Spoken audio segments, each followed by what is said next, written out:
I'm muted now. Hi, everybody, Russ on the West Ham Network. Hope you're all safe and well. If you and give it a like, give it a comment, give it a share, give it a bloody good subscribe. Thanks for joining us. Thanks for joining us.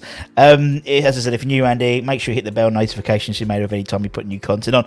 Obviously, we're doing loads of transfer rumours and stuff like that, so we're trying to distance ourselves from transfer rumour stuff and just enjoy West Ham, enjoy talking to these ex-players. And we've got Matty Holmes on tonight, doing the whole idea of this is it's your show, so it's about asking Matty questions, and obviously within reason I'll deliver them to him.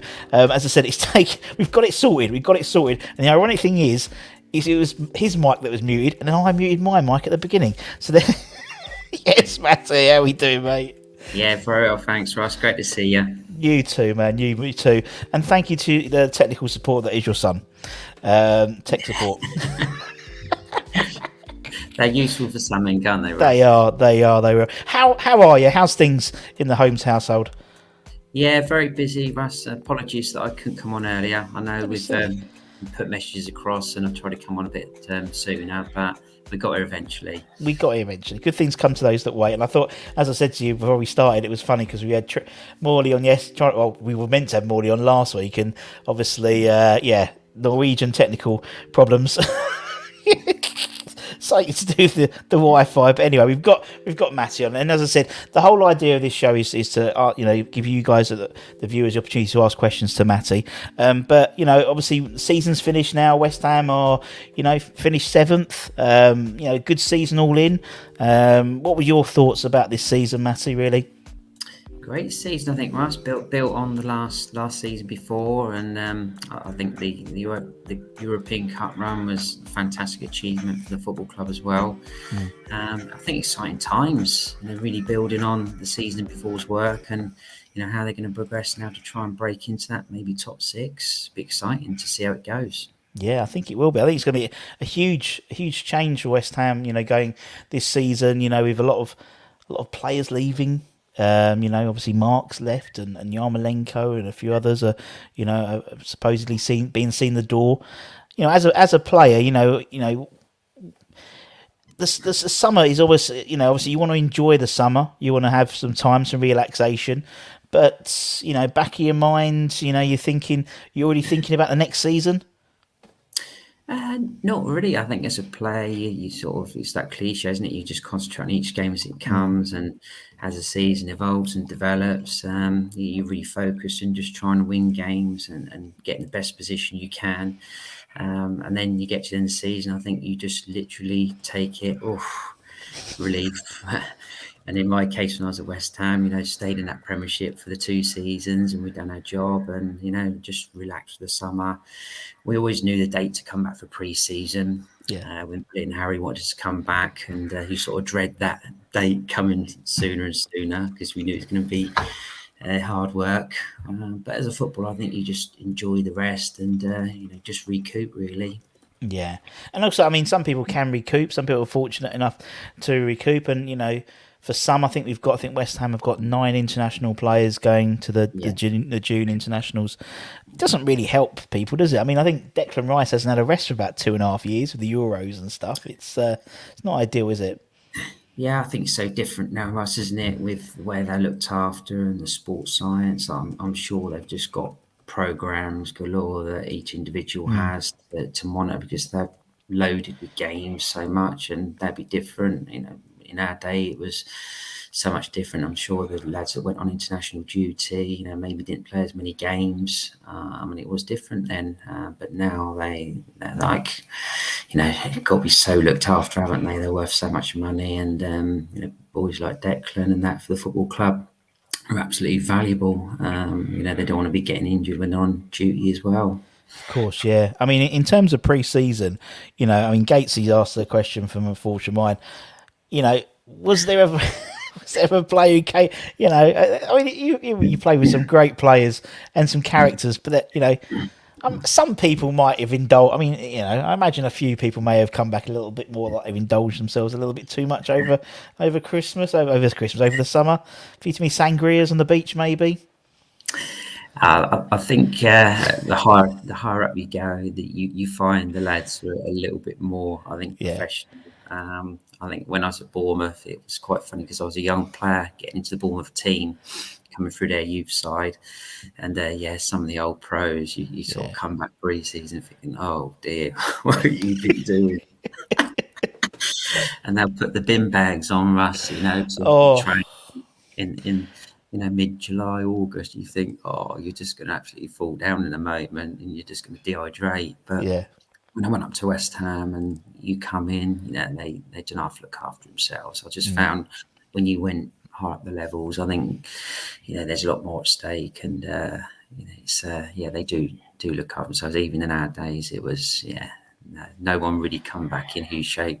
Billy would be up the front running us, and he would beat us anyway. He was so fit in his yeah. 40s, when he was manager, and and you knew he'd be taking us for the run-in, so we had to make sure we was back in decent shape anyway.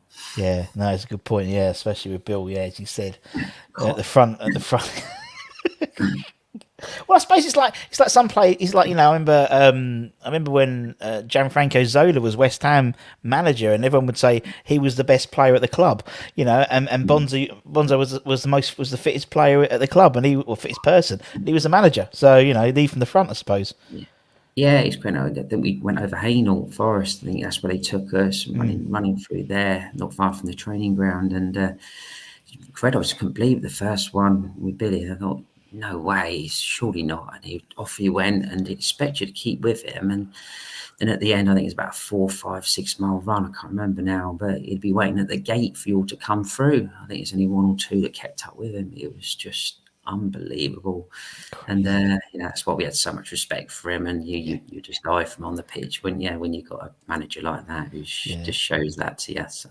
Totally. And in terms of obviously, I mean, we've covered something before when we've spoken, but obviously people like to listen to the stories and stuff. So I mean, Jimmy's asked about the transfer. About the transfer to West Ham. Obviously, you signed in the summer when I started supporting West Ham, and actually, there's a funny story. We'll come to that. It's sort of a question a bit further down about your home debut, because that was my first ever game. So that's some weird sort of like synergy there.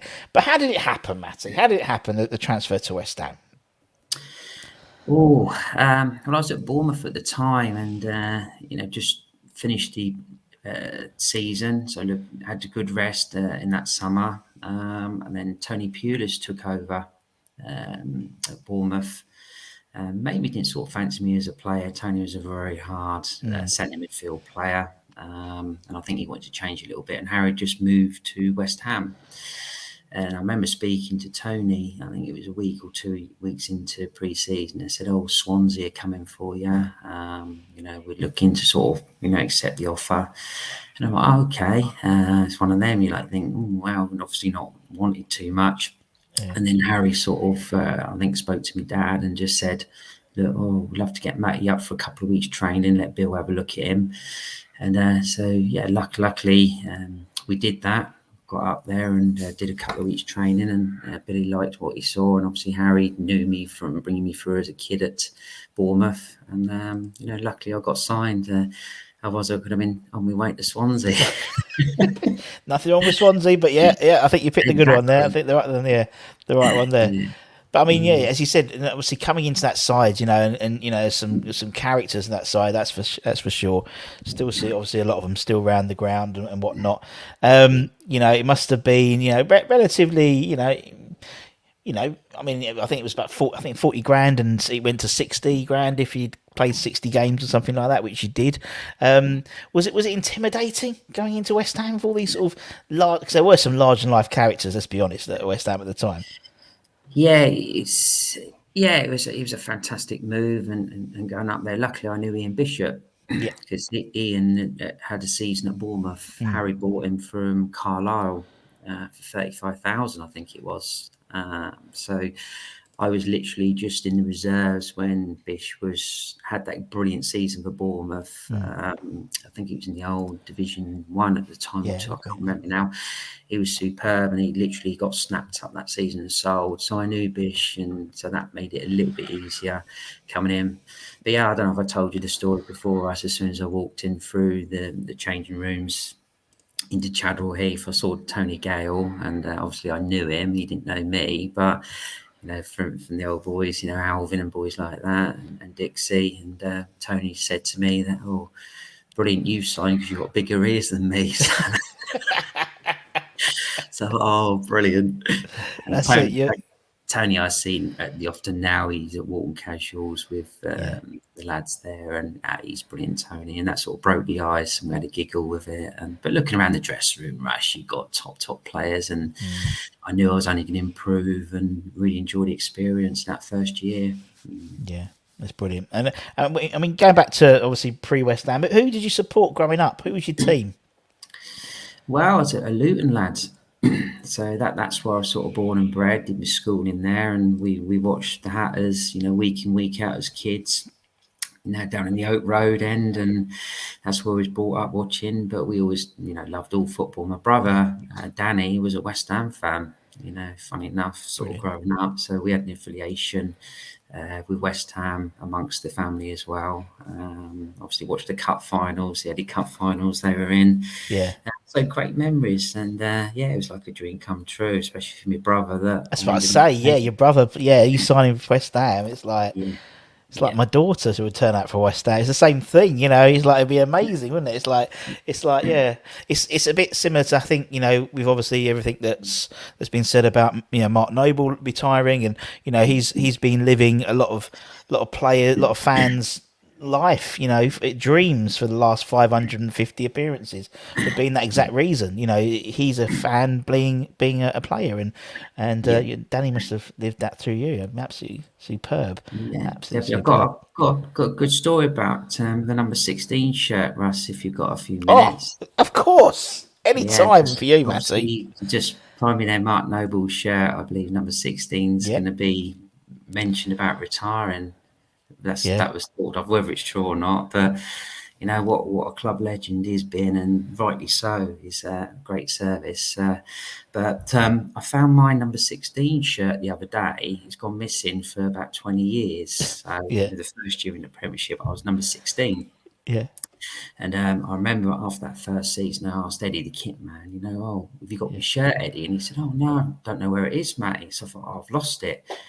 So anyway, I think it was about 2002, Russ. I was at Dorchester when I broke my leg, enjoying a little bit of football towards the end. And I was sat in Harry's restaurant in Bournemouth, Lorenzo's, and I looked up at the top, and my shirt was hanging up number 16. So I didn't have the heart to say to Lorenzo, the manager who did the restaurant, sort of say, "Oh, can I have it back?" So I left it. Well, at least I know where it is. Now number 16 is like a brilliant number because of Mark's Noble. And anyway, I then lost track of it, and Harry's restaurant folded. So all the shirts had disappeared.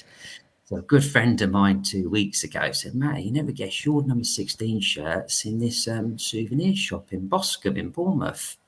So I popped down to see this fellow called Paul. As I walked in, he's a huge Bournemouth fan, and it's a brilliant shop. I've got to give him a bit of a plug, Russ. It's called In Off the Far Post. If any Hammers fans are in Bournemouth, they want to go and see some brilliant memorabilia, it's an incredible shop right opposite Folkestone train station. So I walked in, Paul looked at me, recognised me. "I've got your shirt," he says. So that's that. I don't know if you can see over the mic. Hey, that's brilliant. Oh, I love those shirts. Why do they stop making shirts that big now? Why do they stop making that baggy? All this slim fit don't work for me. I like a big baggy shirt, and it's like, that's brilliant. How cool is that? So it's now back home. I've got her after all these years, and she's nice and safe. So that's amazing. What an amazing story. I love stuff like that. It's like those type of things, and it's I mean, when you have you see like signed shirts and stuff happen. Obviously we go to the ex-player nights and things like that. But that's your shirt. That's your it's your shirt, man. Exactly. I think the second season I come back, I had number 11. So I don't know why I was moved from 16. But I think in them days, because I had a pretty good season that first season, they moved me into the top 11. So coming back, I've made the starting 11. So I was quite pleased. And I think John Moncur, I think he got signed from Swindon. Yeah. I think he then took over the 16. He took over the 16 because was it Paolo Futre had because he was number 10, wasn't it? And then Paolo Futre said, "No, I want to be number 10." And then he Right. and then he let John have his. He went, "You have my villa for 2 weeks, and you can have none." It's like, "Oh, I don't care." He didn't care. So yeah, Monks. Yeah, I mean, there's some great players. One number 16 shirt, right? As you said, if it's retired, there's a few better than me, obviously, but I'm very privileged now that to wear that number 16. That's fantastic. A couple of greats. What a great story. In terms of I love all this stuff. What was your pre-match meal? What did you used to have? What was your pre-match? Oh, when you travel away, you get sort of a choice of chicken, beans, the scrambled eggs. So you're quite spoiled when you go away from home in the hotels. I think it was always something light, really. I'd never had a real set one at all, but it's sort of how I sort of felt. But always something like beans or scrambled egg on toast, things like that. It was a home game; you could eat a little bit earlier. So sometimes I had a little bit of fish. Oh, hello. Yeah, fish and bread. Yeah, just still something light. Also, you're a little bit nervy, so you don't want nothing too heavy.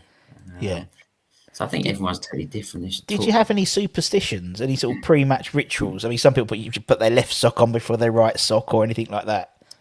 No, I used sort of, as I come out of the tunnel, I did 2 or 3 jumps up in the air. Don't know why, but it was just a little ritual, just maybe get yourself going. Yeah, as I come out onto the grass. Yeah, brilliant. No, I love stuff like that. Mark asks, Matty's first 7 appearances were all away from home. They were. Was it a fear of bubbles, or was he waiting for Russ's first game at West Ham? As I said, the Oxford United game, your home debut, was my first ever game at West Ham. But it must have been unusual to have 7. I mean, it was obviously the Anglo-Italian and stuff, but your first 7 games without walking out to bubbles must have been a bit strange. Do you know, I didn't even know that. Russ didn't know that. Well, there you go.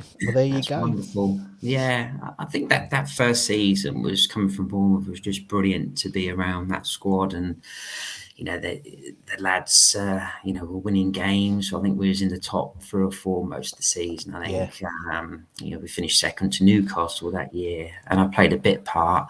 So it was a real good chance for me to get in there and get established, learn, the West Ham way and get around the top players. Yeah, but no, I didn't realise that fact. It's There we go. You see, we got them all here. I've seen some of the people here. You got some top West Ham knowledge here. You've got, I mean, Mark particularly. What was your, because we've, a lot of people didn't realise, but we played in Europe. Matty played in Europe. He was in Europe. He was playing the Anglo-Italian Cup. Playing his first Anglo-Italian Cup game was against Southend, I think. Which first goal, his first goal as well, 3-0 away. What was it like, the Anglo-Italian Cup, from a player's perspective? Brilliant, loved it. I think the only time I played a team from abroad was Starbrew Crest at Bournemouth. They come over for a friendly and we played them, so no experience of playing. So as a young player playing in that competition, it was wonderful. Really, really enjoyed it. We got through into the next phase by beating Southend, and then was it Cremonese? And then Reggiana? Is it Reggiana? Yeah, Reggiana. Yeah, I'm rubbish at pronouncing names. Everyone laughs. The other day I was talking about because Graham from Leeds Brown took the mickey out of me. It was a player, and I said, it's from Calgary, but it wasn't. Calgary's in Canada. It's I can't remember what it's called. It's a Serie A team, but I know I'm rubbish at pronouncing names. But yeah, everyone takes the mickey at me for that. Did anyone clean your boots when you was at West Ham? Yes, I think they did. I wouldn't know who. Had the boot room. Yeah. But I did look after them, that's for sure, like you should do as a pro. Good man. Yeah. Did you clean anyone's boots when you were in your youth days in Bournemouth? Oh yes, yeah. We had three pros to clean their boots. So in the mornings we had untold pairs of boots to sort out, and then if they wanted their studs changed, you had to change their studs for them. And the things they used to do with their boots before, they used to give them to us was quite horrendous, really. What they used to stand in, and I think that's lovely. I think that's a real. I mean, I know I mean, talking to a lot of the players from different eras, and they would clean the changing rooms, and they'd clean the boots and boot boys and that type of thing, and then ball boys and I think there's. I think you miss something now with players now, because they don't do the hard. I mean, from the age of, I don't know, 13, 14, they're looked after really properly, aren't they? And they would never say, you'd never get someone at a 16-year-old to clean Declan Rice's boots anymore at the academy. It's strange. I think it's something. I think you don't appreciate where you've come from a little bit now. And I think it's just a bit. Yeah, it's not. So it's there we go. That's the one I couldn't pronounce. It's pronounced Cagliari. There we go. But it's got a G in it. But anyway, there we go.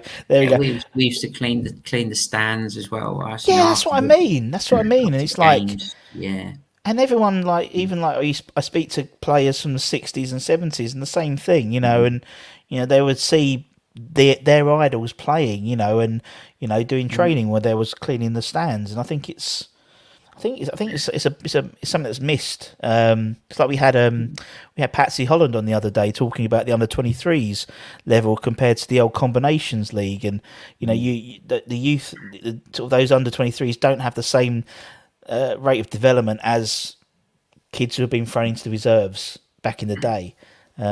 Which is a shame. Because that was always good fun. Was it Steve Banks' only appearance for Bristol? It may have been. I think you're right. I think Steve.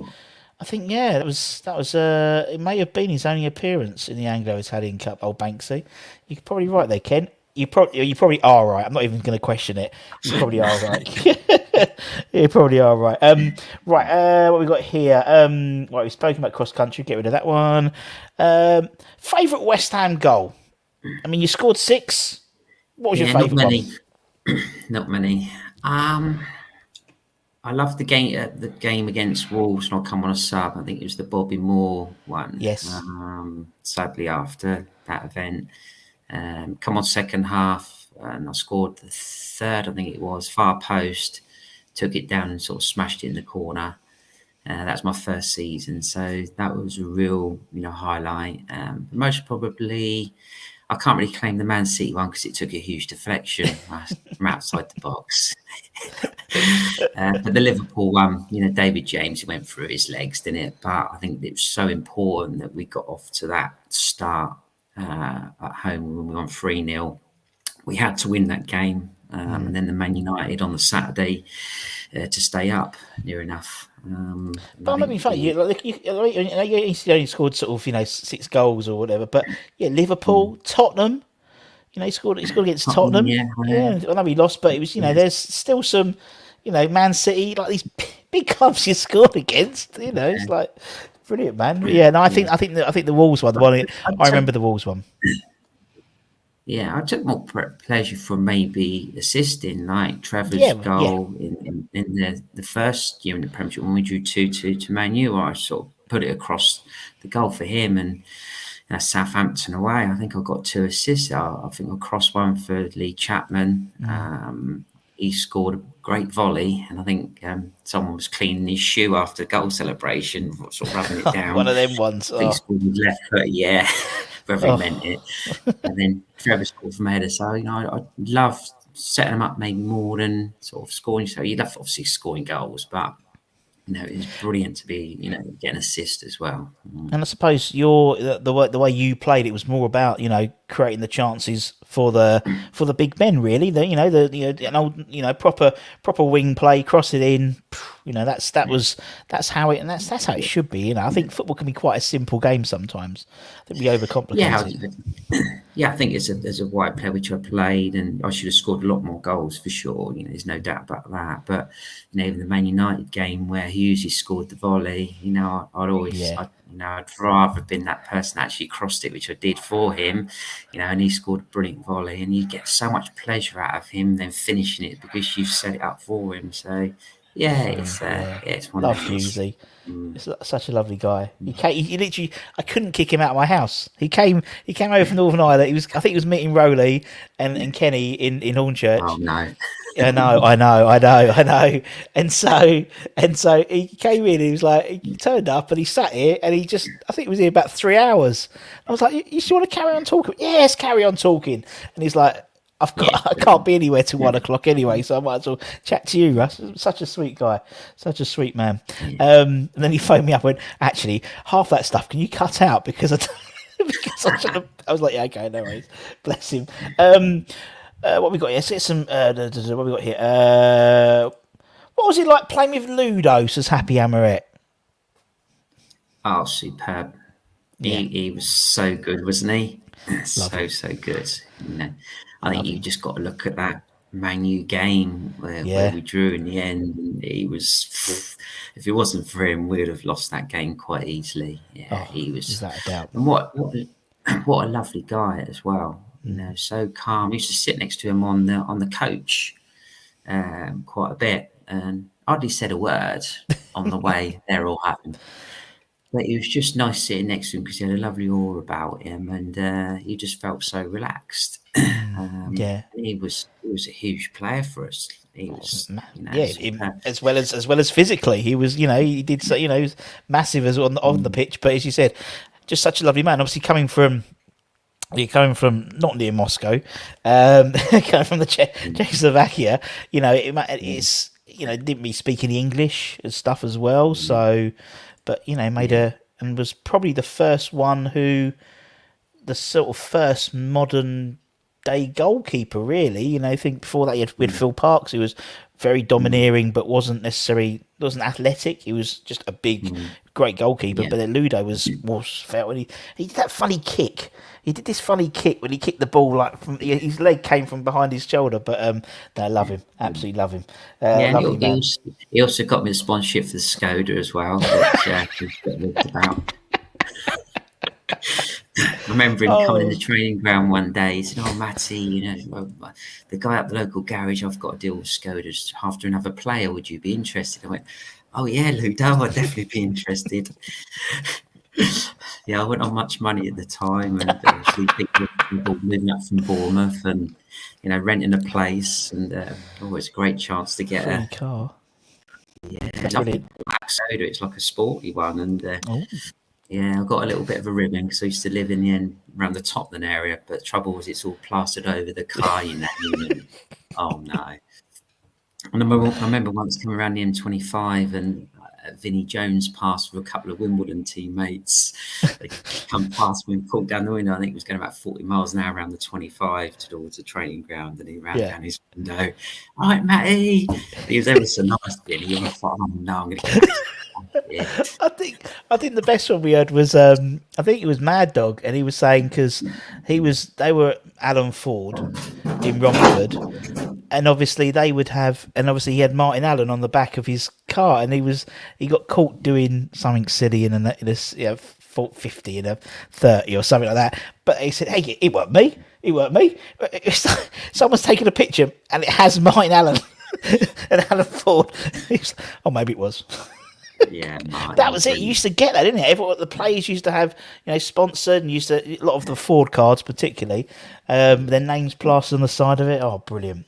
Absolutely brilliant. Times are tough. We had to take what we could get, really. So, for the sake of having your name on a car, but it's free. Why not? Oh, why not? Was there what was it? Who was the player you thought would never move into? Oh, interesting. Who's the player you thought would never move into football management? You thought would move into football management, but never did. Oh, interesting question, Gates. Is there anyone who, when he's, I don't know, suppose on the training grounds, suppose in your Blackburn days and or your Bournemouth days as well, is anywhere you thought, but he never really got into management, or maybe the other way, maybe someone you didn't think was going to get into management at all, then became a manager. You're thinking, how the hell did that happen? That's a tough one, really. Players I played, I thought Timmy Breaker. I always thought, I think he went into coaching, didn't he? I'm Yeah, not too yeah, he does a sure. bit. I think he does still a bit of scouting as well. I think as well. See, I thought Yeah, he would, become, a really, really good manager, and really get, a good top job somewhere. good question. He Yeah, was very studious in the game, and always that 100%. When you talked about football, you thought, "Ooh, yeah, he's he spot does. on." Yeah, he knows his stuff, doesn't he? He knows his stuff, Yeah, Timmy. That's a yeah, great shout. That's a great shout. yeah. Yeah, good question, Gatesy, though. Good question. Yeah. Do you wish VAR existed in your playing days? Now, as a winger, probably. Um, no, I like the fact that mistakes are human, aren't they? Really, I know what you mean. Yeah, I know what you mean. we all make mistakes. Players make mistakes, although they argue that they don't. Yeah, um, but in other things, yeah, you've got a real picture of football now. You've got a lot of things that are it's over black or white. There's no argument over it because you've got that for yeah, sure. But is the beauty of the game where it has bounced down off the crossbar, gone over the line, but it's come out and it's now not a goal or goal. yeah, It's a tough one. Yeah, yeah, the offside rule just frightens me, and I get upset by that one. The goal line one, yeah, possibly, yeah, definitely a good shout, but the offside one just absolutely drives me mad because I wouldn't even now know what to tell the kids what the no, actual rule yeah, is. So yeah, yeah. I don't even. It keeps changing, doesn't it? It changes halfway through a season. It's an arm, it's an leg, it's a sleeve. It's like the hokey cokey. But yeah, I know what you mean. I think the goal line technology, I think makes perfect sense because there's a clear. I mean, in theory, it should be clear with offside. Even if it's that far offside, you're offside. But there's just so much. I think eventually it'll be in the same way where you've got goal line technology. Unfortunately, I think you'll get the same thing for an offside, and I think you'll get because now they wear all the sensors, don't they? All the footballers, and yeah, I think that's the way it'll go. Unfortunately, but I know what you mean. And it's contentious. It's something. Sorry, Karen. Let's say As the I say, see, handball rule.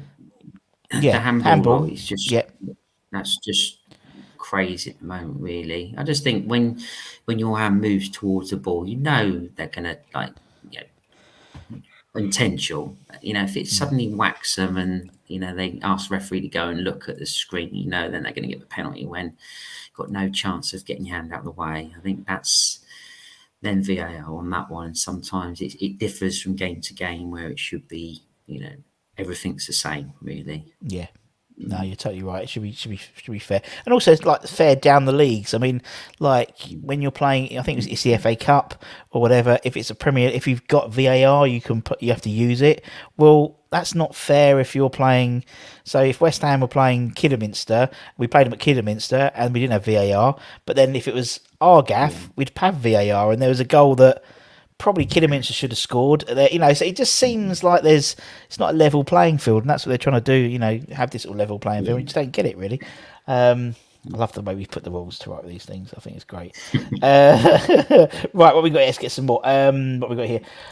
Mark, I love the attitude of Matty and Butts. Oh yeah, Butts is coming on soon. Everyone, Peter Butler's coming in. Oh, If he can dial in, he has to get because he's in Liberia at the moment. Blackburn never looked like a good fit for you. Could you have stayed, or were you under pressure to move? Yeah, I agree with that. It was tough, most probably trying to get into their style of play. I think I said before, when I was on with you, that West Ham, we had wide players, myself and Marshy on the other side, or Hughesy. Yeah.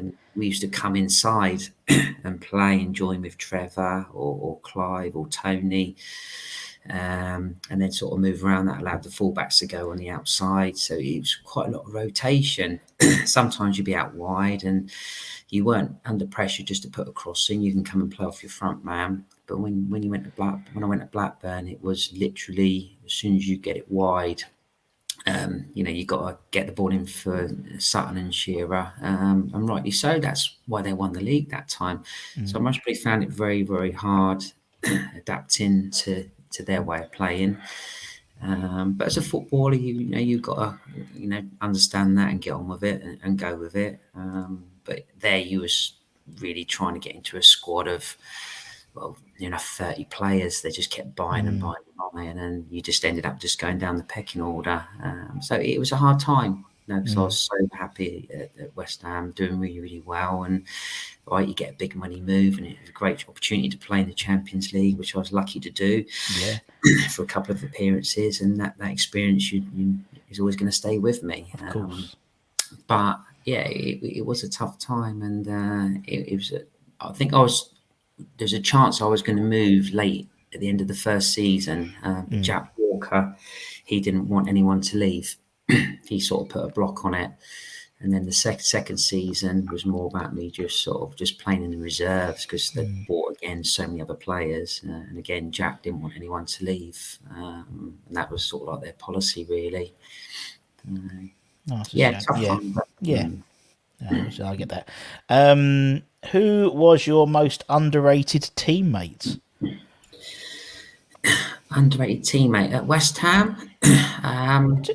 Say West Ham, and then if there's anyone from Blackburn or you bought other days, why not? West Ham, I would say Keith Rowlands. Oh, Rowley, nice shout. He was, he was such a good player. I played with Keith at Bournemouth. He followed me over, literally, I think it was a season later. You think he had to step into Julian's boots or David Burrow's boots. And he didn't let anyone down. If not, he really, really well. I think Blackburn away he played, and I think he set up a cracking goal, and what performance he put in. And he Mr. Reliable, and he played for his country as well. And I think every time he played, he gave 100%, and then never let anyone down. I think he would be one. Potsy, we know about Potsy. He's a club legend, but he just went about his business, didn't he? And that's why he was so good. But I think Keith and obviously Potsy in a different scenario, because Potsy was so good. But you'd think, has he got a sweat on? He's never hair out of place, was there? Never hair out of place. No, his positioning was unbelievable. He was like 8 out of 10 most weeks. You think, jeepers, and he'd come in the dressing room as though he'd just gone out as well. So him, Bournemouth, underrated players. Sean Brooks, I thought, was a fantastic player. I don't know if you remember Sean. No, I don't. No, not at all. I have to Google that. Quality midfield player that sometimes the crowd sort of had a little bit of a dig at. But his passing ability and ability on the ball was second to none. At Blackburn, they're all top players. Won the league, but in the games, must be Tim Sherwood. Fantastic leader. Again, sort of a 7, 8 out of 10 every game, but maybe didn't get the highlights or the plaudits like Shearer or Sutton did, or the others. Colin Hendry, again, similar to Potsy, just stuck his body in the line, a Braveheart, and just a superb player. But again, didn't get the plaudits like some of the others. So, some fantastic players you've played with, mate. I tell you, across the time. Right, there's some silly questions. I'll move some silly questions to the end. What player did you try to emulate as a boy? Was it who did you? Do you style your game when you was young on any player in particular? Growing up, it was always like the World Cup players like Zico, the Brazilians. Just love watching the Brazilians play. Just trying to curl balls in the top corner or put them in areas as a wide player. Always. Even FA Cup weekend, you always just to go out and emulate the goals that were scored and copy the players that had just done it. All the time. Yeah. I think even now, I think players. I don't know if it's, but it seems in play. You see, it's a player does something on telly, and other players try to emulate it or try to take a little bit. There used to be a spate like, probably about 18 months ago of everyone doing celebrations, but everyone seems to have stopped doing celebrations again now. They're not fashionable again now. It used to be really cool in about 2019 or something like that. What's the funniest football chant you've ever heard? Is there anyone? Do you remember when you was on the old when you're running down the wing down the chicken run? Oh, that's not really. Well, this tricky questions, really. But Yeah. most probably the ones who ate all the pies. You just have to have a little giggle at that one, don't you? When you see some the person you're playing against, maybe a little bit. Yeah. But also, what's quite ironic is the people singing the chant as well. I always thought, it's like, come on, mate, those in glass houses. You know what I mean? I can't speak, but I would. Yeah. But I mean, what was that Yeah, chicken? What was that chicken run like as a winger? Because obviously you. Brutal, Yeah. absolutely brutal. If you was an opponent playing that side, I'd have hated to play there. I did with Bournemouth. You would have Actually, done, yeah. I think we lost 4-0. I think it's the year Bournemouth got relegated. It's brilliant playing there. But yeah, you'd rather play for West Ham in the chicken run rather than seeing a few players nearly got dragged in there. Oh, I love it. Great characters in there. Some great, and they're still about. They're still hanging around. That's what I love it.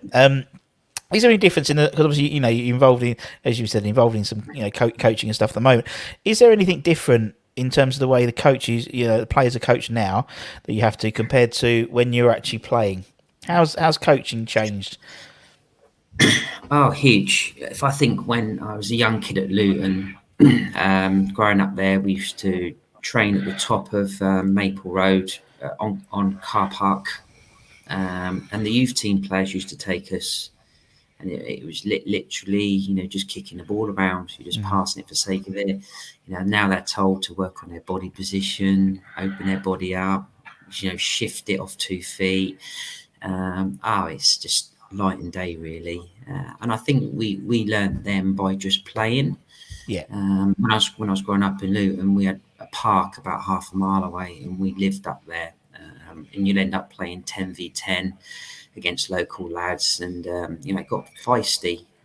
And what we used to learn how to just jump and ride tackles. Yeah. Yeah, and if you play with your mates, you'd play the World Cups, wouldn't you? 2 bikes for goalposts, and the goal, and kick it out, and 10 or 12 you run after a ball, and it's the first one to score goes through, and it's like it's just you learn that way. But now the kids have got all the coaching, and the coaching badges, are now really, really good to teach the coaches how to coach and recognise things in kids. How to talk to kids. Recognise their different attributes. An 8-year-old's different to a 9, to a 10, to 11. How you talk to them, how you be around them. It's just hugely different. Where coaches nowadays just talk to you all the same way, really. Now you've got to recognise that some need talking to it differently to others. So they're lucky lads now, and it's Definitely changed for the good. Changed for the good. Yeah. And in terms of sort of youngsters, and in terms, obviously, it seems it's harder and harder for maybe local boys to break through, so to speak, to their, because there's so much money in it. I mean, to what Martin Noble again, I don't think we're ever going to see a one-man club probably ever again in the Premier League. But in terms of the kids coming through, what's the special thing? What's is there, from a young age, can you go, he's going to be good. He's going to be. Is there a special thing, or is it, because you must coach lots of kids in your time. What's the thing? What's the thing which separates the stars from the decent players and the amateur players? That's a tough one, Russ, because they can be little world beaters at 6, 7, 8, 9. Dribbling past everybody and scoring. They've obviously got natural ability, but I always think it's the attitude and the desire. You've got to have the ability for sure, but I think that's a very small, not small, but it's a piece of the jigsaw.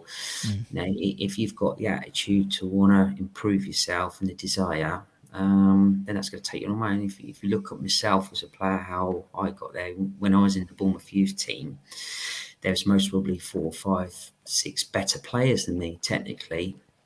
And 1 or 2 were sort of getting into the first team before me. But what I used to do is just stay and practice. And I think Harry's mentioned a few times to people about in his book, I think as well, about how he used to smash the ball against his office door. And but I didn't quite do that. But I just used to go around the back of the ground and just practice, you know, striking left foot, right foot. They had like a goal painted on the back of Dean Court with little 1, 2, 3, 4 with targets on, and you just do half volleys, you know, strike the ball. And I think the dedication to practice is absolutely huge. Ben White, who's now at Arsenal, he come to one of my coaching groups when he was 7 and 8, come through a little club called Kingswood that we had in Bournemouth. And we saw Ben come in, and he was strong and dominant for his age. He would run through teams, but I wouldn't say he had, you know, great skill. But what he had is an unbelievable desire and winning attitude at 6, 7, 8 years old. Wow. You would just not believe. Yeah. So we took him up to Southampton for a little game, a little trial game with my lad as well and a few others. And Dave Puckett was the academy manager at the time. And Davey picked him out sort of straight away. Again, not because he was just dribbling past everyone, because he moved really, really well. And he had that aura about him, but he just had that desire. I think that is a huge part of it. The ability will get you so far. But yeah, that attitude and desire to sort of, you know, improve yourself and get there is thing. Well, it's incredible. As you said, someone like Ben, as you said, you know, from 6, 7, 8, you were looking at him going, this guy's, you know, he's a, you know, but it wasn't because, as you said, because he was running through it, but he just wanted to win. And I think there's an inherent like characteristic in a lot of has to be, you know, to get through so many, to get to the top. I remember seeing Declan Rice when he was a, you know, relatively youth team player at West Ham, and he was playing centre back, and he was head and shoulders above. He wasn't necessarily the best player on the pitch, but he just had that commanding presence. He just looked like a bit like John Terry, you know, sort of that in terms of just that cat. And that's so rare to have that sort of attribute. And no, incredible. Yeah, I can totally see that. Right, a few more questions, then we'll let you go, man. Right.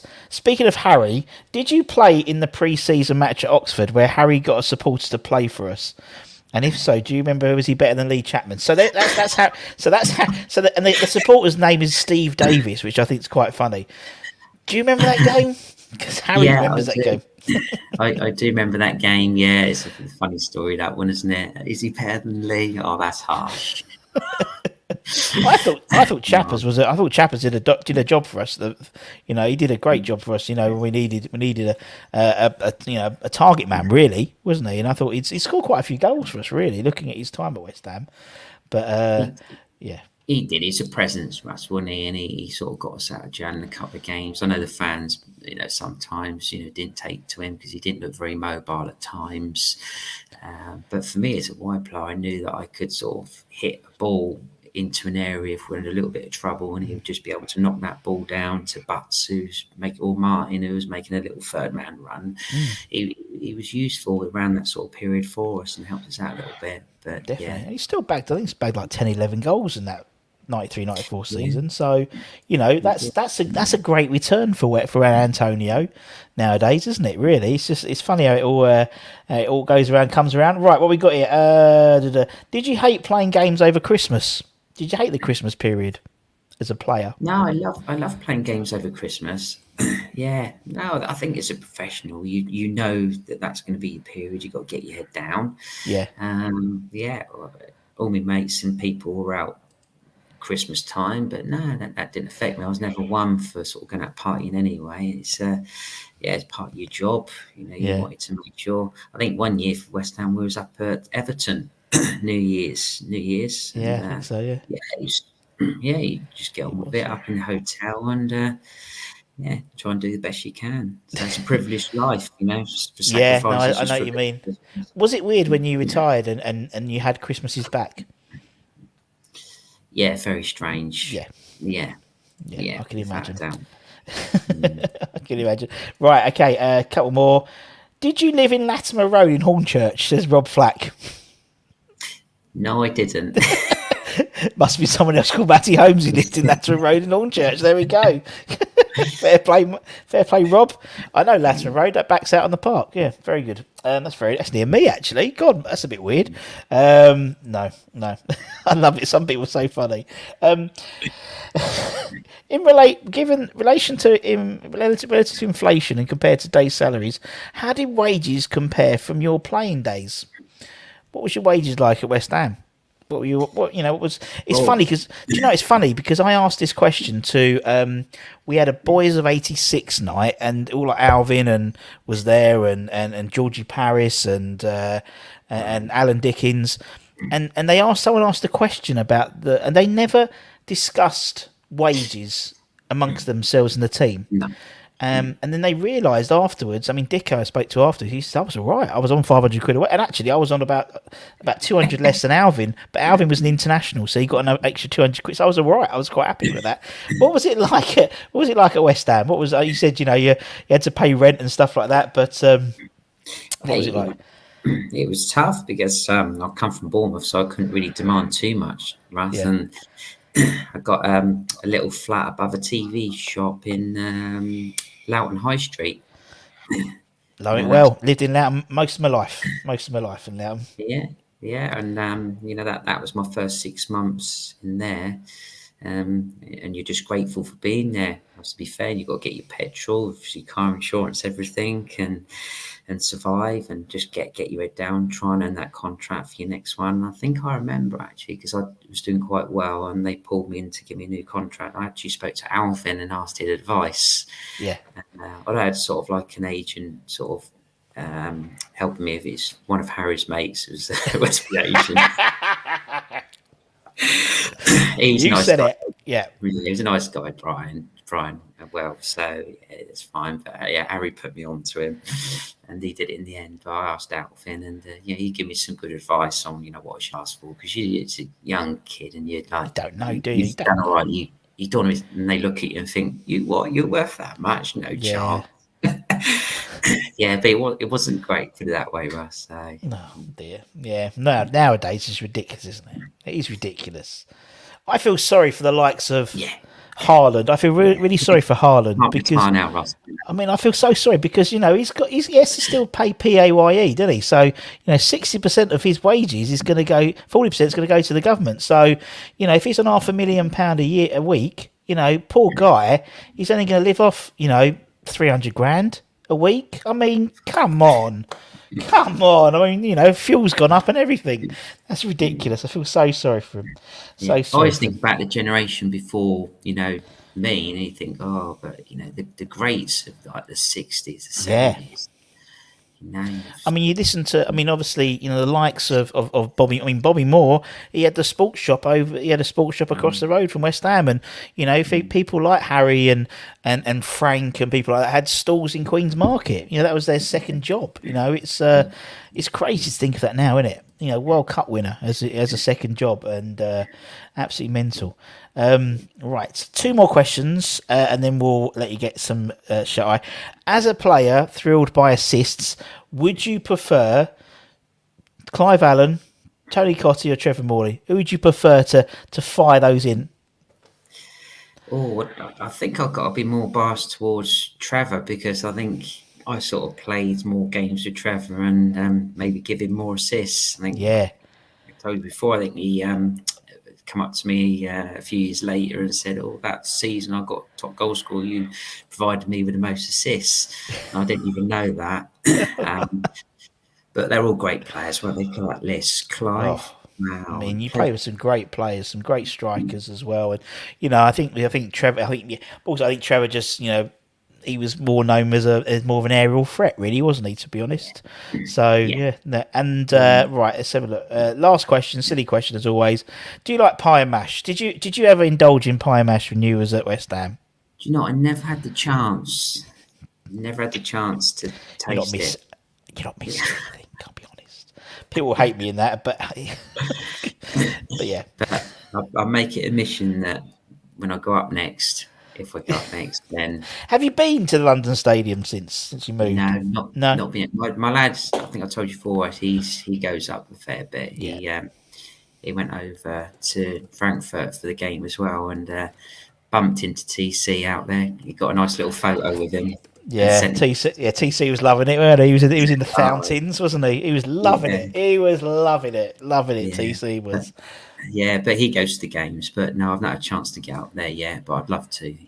Yeah. I suppose also with what the work you're currently doing, sort of Saturdays are still quite busy, aren't they, for you at the moment? So yeah, it's quite tricky. What was it? Ask him about BQ. What's about BQ? I don't know. Someone's had a question. We sponsor Matty, the friends of Matty Holmes. We came to a barbecue. Says Peter Nicholas. Oh yes, remember it very well. Gosh. Yeah, Don't you love these shows? Didn't they have the plastic ears on the side on the chicken run? I think friends of Matty's. Oh bless. I think I still got the photos upstairs. Tell them. So, oh, there we go. You see, Peter. He's great still got the people. photos. He's still got the photos. There we go. There we go. Matt, it's been brilliant. It's been lovely as always. Lovely chatting to you. We've got the technical things out of the way. Now we know what's wrong with your computer. You know, problem now. It's part of the service. It's part of the service now. It's been an absolute pleasure. Thank you so much. I love talking to you, Matty. It's always great. And I'll talk to you soon, man. Don't worry. I'll kick you out, so you don't have to worry about leaving. Okay. Enjoy your summer. Don't get too bored. Too bored. We've got about 20 million transfer rumours every day. I'm fine. Don't worry about that, Matty. Cheers. Take care, man. See you soon. Bye, man. There we go. There was Matty. Good old Matty. What a lovely, lovely man Matty Holmes is. Absolutely adore him. Such a sweet man.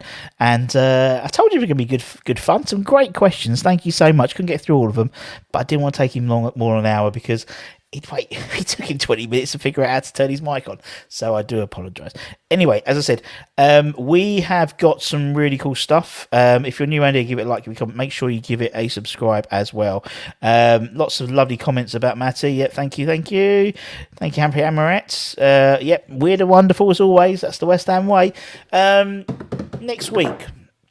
Next week, we may have another X-Hammer on next week. It's a bit weird next week because obviously for those of us in the UK, got Thursday, Friday off to celebrate Liz's Jubilee, haven't we? The Diamond Jubilee. But we'll try and get an X-Player on next week. We've got quite a few lined up already. We'll get Trevor Morley back on. If he can put 50p in his meter. We've got Tim Breaker lined up. We've got Pete Butler lined up. Who else we've got? Ian Bish, we'll get him back on as well. Am I going to Collier? I'm not going to Collier Road tomorrow night. No, unfortunately. Anyone? There might be some still tickets. E13. It's a night with Julian Dix, and Baldy is hosting Collier Road. So check out E13 events on Facebook, Twitter, Instagram. Ian's a lovely guy. Give him a call if there's any questions left, any tickets left. It's an intimate ground. It's an intimate venue. So great opportunity to meet your heroes, and Gatesy will be there. So basically, and Duke will be there. So I'd imagine. So you can meet them. They'll be at the memorabilia stand, basically selling their kids' allowances and their inheritance for basically buying Phil Park shirts and stuff like that. Because I don't know how much they did last time. A few £100, weren't it, you two together? I think. And I was certainly to come. You better believe it. And also next week we're starting a new series next week. Only on Facebook and Twitter this series is going to be on every day. So make sure you subscribe to the Twitter, the West Ham Network Twitter feed, or you follow the West Ham Network page on Facebook. So we're seeing if it works. I think people will really like it. Matty getting everybody on. Must be a dream for Paul Matty. Must have been an absolute dream. That's absolute dream. Also, if you've got a spare hour and a half, I think it's about an hour and a half, West Ham Clips did a Mark Noble documentary. He's taken him over a year to do it. It went live today at 6:00 on the West Ham Clips YouTube channel. It's absolutely brilliant. Absolutely brilliant. So please make sure you get you watch it. There's a great bloke on there. His name's Russ. He makes a really good, nice little cameo from him, and also a cameo for Martin Godliman as well, who you would have had the pleasure for 2 hours yesterday on Tuesday with me and him. Anton's going to be here tomorrow. I've got to go out tomorrow, so Anton's doing the daily show tomorrow. Holly will be on tomorrow as well, so Anton and Holly will be doing the daily show. That'll be all fun. Does yourself up nice with your butler. Oh, I know what you're talking about. Let you talk to yourselves. Did I miss it? Yes, you did, Luke. You have to go back for the last hour, so you can go back and listen to it. Great show. Go back and check it. As I said, we'll have Hammer's headlines. We'll have Hammer's headlines. We'll also have the Daily Show. Can't believe no was it. I know. Do you know what? I was watching that and I was watching the clips thing. I know. We've done some work with clips. We did the Noble Era. Went through all the players he's played with. 230 odd players. It's mental. But yeah, it really hit home today. He's done a cracking job on it. It's throughout his entire West Ham career, his West Ham first team career, and as I said, he spent over a year doing it, and I know that for sure because he probably spoke. First email we spoke about it was probably about a year ago, I reckon at least. And he's done well. He's got Sir Jeff on there doing a bit about Mark Noble, Matty Holmes, Matty Jarvis, Julien Faubert, Luke Chadwick. So, and he's, I think Mark's PE teacher at Royal Docks was on there. It's honestly, it's brilliant. Please go and check it out. And obviously, because you don't watch it you can sort of, because it's about an hour and a half long. So sit yourself, get a cup of tea, get yourself it, you clean it because you'll be crying by the end of it. That I was. And it's that line. The line that gets me every time now is when he goes, I'm here with a lot of my family. 60,000 of them. And I hope I've done you proud. This gets me every time. Rumour has it that we're in talks with Lingard. Don't know where that came from. Really? Jesse Lingard are in talks? Unbelievable. Obviously, today at 12:30 we did the story about Naif Aguado. Naif Aguado. And potentially, that happening. £15 million apparently. If we get him, I'll be fucking happy. I tell you, he's a quality player. And rumor has it that he's been over here and he's done all his stuff and he's signed his shirt and all that stuff. And because he's got international duties, he's gone back out to international duty in Morocco, as he's got 16 caps for Morocco. And there was also talk of the Areola deal, mate. Being Fabrizio Romano said that it's in the next few days. Permanent sale. So that's a permanent deal. Who knows? I still think they might try and get a loan, say the 12 million, and get him next year. But I don't know. That's just me. Only believe when they put the shirt on. We've seen the shirt as well. Apparently, the home shirt and the third shirt. Looks a bit weird. I know. And I hope you've done you proud. That's like something your kid says. I hope I've done you proud, Daddy. No, it gets me every time. That line was really special. It makes me so very sorry. Yeah, it wells me up. That's for true. It absolutely wells me up.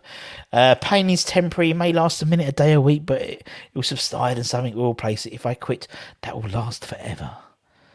It's a bit Machiavellian, wasn't it? That's very, very. Maybe on the booze. That's what it sounds like. But anyway, yeah, we'll try and get some next week. We've got. We'll confirm next. Excite now. If anyone watched the Daily Show today. I got confirmation on literally during the show of another ex-Hammer coming on, and no one guessed it. No one guessed who it was. But it was confirmation of when a Hammer. It won't be on for a couple of weeks, but he messaged me, he WhatsApped me. That's what the kids do. They WhatsApp. He WhatsApped me during the show, and people were like, "Oh," because they thought it was Naif had signed, but it wasn't. So. Hopefully that will probably be in 1 week, maybe in a couple of weeks. So that'd be good. It's not Jeff Hurst. It's not Thomas Repka. It won't be Thomas Repka. Eventually, I'd love to get him on. And we do talk quite a lot, but in text. It's not Carlos Sanchez. As I said, we're also lining up some really good celebrity fans as well over the summer. We've got a couple of sportsmen, a couple of comedians, TV personalities as well. There's some really good ones, some really good people lined up. Not Tommy Taylor, not Savio, not Clyde Best. I'm working on Clyde. It's not Clyde. It's not Peter. We've had Bobby on. We've had Bobby Ferguson on. Peter, if you want, let me put a link here. This is, where's my playlists? Where's my playlist? So this link here, Peter, is, if I can find it. Oh, where's it gone? There we go. If I send this link, can I send the link? I don't want to do that. I don't want to watch it because that's me. I was talking to myself. This link here. This is the link to the playlist. So we've interviewed now over 100 players, or pretty much almost 100 ex-players now. So check that out. There'll be people in there you wouldn't know. As I said, we've had Pete Butler. We've done a Miami's 11 of him, but we're going to come and do a Q&A with him. Maybe with Pete, because he's living in Liberia, it might be a different time zone, just because of the way it works. It might not be too bad, actually. So I think Liberia... I don't know, I'm lying, I don't know. It's not Roberto, not Merv the Swerve, not Roberto, not Alex Bunbury. It's not Steve Potts. Love it to be Steve Potts, but no. We're trying. Not interested unless it's Carlos Sanchez, we won't be interested in. Neil Finn, no. Neil keeps eluding me, and I keep seeing him, and he keeps eluding me. Abu. Not Abu, but he's on. But that could happen soon. That could happen soon. It's not Abu, and Gatesy knows. Gatesy, because I showed him the WhatsApp, so Gatesy knows. Nobby, no, we've had Nobby on. We've had Nobby on before. Great shout. Dino, not Dino. He does know he's the only ones that he's like one of my white whale. He is not Darnie. We've had Gavin Hooligan. We've had him on. Lovely man. Not Paolo, not Florin, not Sacco. It's not Boogers. As I said, Boogers is the only man to ever turn me down for an interview. Not Payet. Are we linked to Gavada at all? I don't know. I don't think so. I saw one with Coquelin. We were linked with Coquelin. Where did that one happen from? It's not Haller. No, it's not Haller. But we'll have plenty of... you can carry on guessing. I'm not going to tell you who it is. If you got it right, I'd tell you. Would I? I don't know. Because I don't want... Until it's absolutely 100%... Until I've got the date in the diary... I don't... Yeah, it's difficult. What we got here? Haller, no. So Trevor, no. Not Ludo. Ludo again. It's a. He doesn't want to stay because it's the language barrier. Not Arnie. We've had Colton on. Love Colton. Tom. I keep trying with Tommy. Mark, you know, I keep trying with that email. I keep trying, but you don't respond to that email, Mark. Have words. Not Frank. No. Not Jim. Not my mate Jim. Not my mate Jim. Mate, I'll see if I can get Jim on for the what's name. Let's try and get Jim on for transfer window. Yeah, we'll get him on for transfer window. Russ, if your channel received 10 years ago, I could have got you. Why 10 years ago? Not Joe, not this time. We will get Joe on eventually. Not Gary, not Sir Mark. We have tried to. We've had John Artson on. We've had him on. Not Vinay Goddard. Pancho. Now I saw Pancho was with Crossy and Len the other day, so I might see if we can get Pancho on eventually. Be lovely. Lanzini's brother. No, you've got his number. Right. What we got? Phil Parks. Phil, we'll be doing something special with Phil in the summer. Not a live one, but we'll be doing a recorded one with Phil in the summer. Steve Motor, we've had Steve on. Love Steve. Steve's a lovely man. Steve is one of the sweetest men. He's lovely. We won't get Moisey. Ian Botham. Graham Gooch is a West Ham fan, not Ian Botham. Not Alvin, unfortunately. Not Alvin, but it'll be an interesting one, I think. I think it's going to be an interesting one. I'm looking forward to it. We've had Zamo on. Zamo's lovely. We'll get him back on. Not John Carew. bigger than me and you. But anyway, you can keep guessing. But some of us got homes to go to. Eventually we'll get Frank Lampard senior on. Not James. Well, actually, James is coming back to the UK soon. No, not soon, but like next year. So maybe we might get James on. We are trying with James. He's he's just very busy at the moment. As I said, he couldn't even do his sister's podcast the other day. So like, he's going to come on my show and not do his sister. So do his sister's show over. McCarthy, no. Frank Butcher. Where is Frank Butcher? Steptoe and Son, Billy Bonds, Tarico. Oh, could you get Tarico on? Oh. Maurizio Tarico. Could you imagine? Lennox Lewis, the Queen. God bless. She's a bit busy at the moment, old Liz, isn't she? Let's be honest. She's got this Jubilee stuff. Otherwise, she said, Russ, I would come on, but I'd give you my 11. No probs, but a bit busy at the moment. Kenny Loggins. Who's Kenny Loggins? I sound really stupid. An American musician. But I know Kenny Loggins, but he's not a West Ham fan. Why would I get him on? Alf Garnett, the Pope, Nigel Benn. No, not Nigel. Not Frank. I remember Matty. He was brilliant. Ray Winston. We've had Ray on, Pete. Go and check. We've had Ray on. There's a celebrities, a celebrity hammers thing as well, and Ray's on that. Jerome Burst passed away, so it'd be quite impressive. Russ, I lied. It was early when I worked with his father-in-law. We were both havering black cab drivers. And wasn't Potsy a cab? He'd done the knowledge, didn't he? I think Potsy did the knowledge, if I remember. Macca, yeah, we get Macca on. It's not the same. It's not the one we want. It's not the one I'm talking about. Danny Dyer, we're trying to get Danny on anyway. Phil Parks, yeah. But you have to wait and see. As I said, it won't be for a couple of weeks. He's sort of uncontactable until after, I think it's June or something. Terrence Stamp, the actor, yeah, he's a West Ham fan. He's born in, was he born in Stepney or something like that? He's a West Ham fan, Terry Stamp. I didn't get him actually. It's a good shout. We've had Matty Rush on. Love Matty Rush. Bill and Ben. Alex McKnight. He is still around. John Cleese. We've spoken to his people. He's not doing any like promo work at the moment, but yeah, maybe eventually we do try and keep you interested. There's a few people we've got lined up, as I said. Yeah, I thought he did the knowledge. Potts is a very quiet man. Very, he doesn't like to. Even when we did the like Steve Potts appreciation night, loads of I contacted some of the mates who went to school with him. They sent him pictures, and Potts he watched it, but he didn't sort of. Yeah, I wanted to get him on, but yeah, Noel Edmonds. He's living. I think he's living in New Zealand now. I think so. He's not doing anything about it. Oh, sorry, Pat. I always tease. You have to wait and see. I'm not saying not David Essex, not Cotty, not Seb. We've had Seb on, Dennis. You know there's Sebastian Schemmel on. We love Seb. He'll be on. Maybe try and get back on soon. I'll tell you who we are going to get back on. Who wants to come back on? We've got Guy Demel wants to come back on.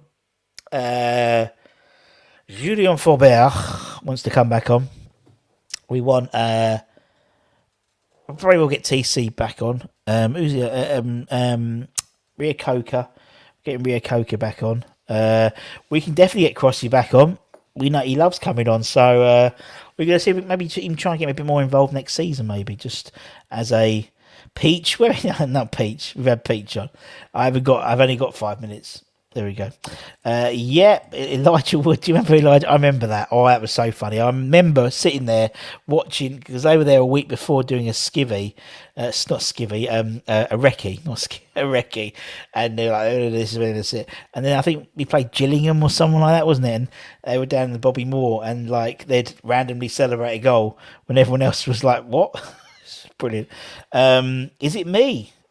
apparently your agent told me you're asking too much money, to be honest. Triple H, we've gone back to work now, so we're going to get Triple H in.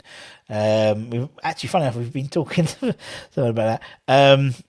The Allens, just all of them, Martin, Paul, and Clive, just in like a huddle. That'd be quite fun.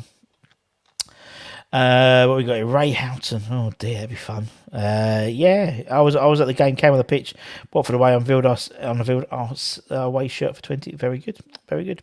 Don't mind us over here, just guessing for 10 minutes. No, I'm going through it, mate. I'm trying to go through it. It's like so many comments. David James, we've had Dave on, we've had JMO on, lovely man. Mad Dog. Oh, don't think I've got the energy to put Mad Dog on, to be honest. We might get him back for... I think we did a prediction. Actually, have I got my prediction? I swear we did. Where's my predictions? We did a predictions thing. Let me see if I can find it. Here we go. That's a bloody good point, Budden. Here we go. Let's have a look, shall we? Let's see how wrong some people were. Right, okay. Predictions. This was done at the beginning of the year. Let's see. Let me, can I share my screen? This will be interesting. I've completely forgot we did this. What we got here? David, Christian Day. No, I'd love to get Christian. We've had him on. Apologies if been on, but Freddie picking on, Yoshi with my serious ones. Right, we've had Picky on. Not Rob Green, not Matt Hobson. We're trying to get Yoshi on. So 1 out of 1, 2, 3, 4, not bad. Trev, we've had Trev on. Lovely man. Buttons on the Predos. What? Is it Pierce? No, he's left. No, it's not Pierce. Damn. Do you know what? We were this close in getting Thomas Hitzelsberger in because he was still at what's the word? It was still at Stuttgart, but then he resigned from Stuttgart, and so like that was it. My trailer had gone. Ian Pearce, I'd love to get Ian Pearce. I really would. Craig Bellamy, no. Alfred Hitchens, that'd be impressive. Steve Lomas, no. Would love to get him on. Pixie Lot, we're talking to Pixie's people. Berkovic, Berkovic sat behind me for the last game, and I said hello to him, and I said, I'll Instagram you. He went, yeah, sure, but yeah, just ignore me. Matt Damon, Glenn Murphy, great shout from what's his face from old. London's Burning. Kieran Knight, we actually are talking to Kieran's people. Right, okay, so Premier League. So we finished 7th. Europa League, we got to the semi-finals, didn't we? Semis. FA Cup, what did we get for the FA Cup? Quarter-finals, wasn't it? I think it was the quarters, wasn't it? Quarter-finals. And was it the same with... the League Cup, was it? I've completely forgotten this year. Right, so let's have a look. Let's see. Let's just have a look, shall we? Let's have a look at who got the best, shall we? So let's have a look. Right, let's have a look. Let me share my screen. The white horse from the that's the one. Look, let's just share my screen. So this is what we did, right? Let's share it. And I just looked at this. This was done, like, I can't remember when the last time it was done, but anyway, it was done at the beginning of the year, I think, yeah. Quarterfinals, and what did we get for did we get to the quarters of the FA Cup as well? I think we did, didn't we? 5th round, was it? I can't remember. Was it 5th round? Oh, how bad is that? Let's have a quick look. So bad. It's not like the season's only been finished for like a week. Right, 2022. So we got through FA Cup. Yeah, say 5th round. We got knocked out. 5th round. That's not the quarters, is it? Quarters is 6th round, isn't it? I'm trying to get Pop on after yes. Yeah, I'm trying to get Pop on. Right, so 5th round. Okay, 5th round. Okay. We've had Rubber on. Check him out. Very good. Pixie Lot. You fancy Lanzini. Right, so this is what we did. Okay. Right, okay. So this is where we finished. And these are people who put the things in. So let's have a look. Sebastian Schemmel said we finished 4th. Round of 16. Win the FA Cup quarterfinals. Nice try. Kenny Brown, 9th. First of knockout, quarterfinals, 3rd round. Martin Allen, 3rd. Win every competition. No. Dennis, I think Dennis in the chat, 11th, round of 32, 5th. You got one right. One right, Dennis. Well done. Rob, if he's in the chat, all right, Rob, out you well. Nope. Josh Clark, he got one right, quarterfinals. Wolsey won. Thought we'd win the League Cup. Cam, let's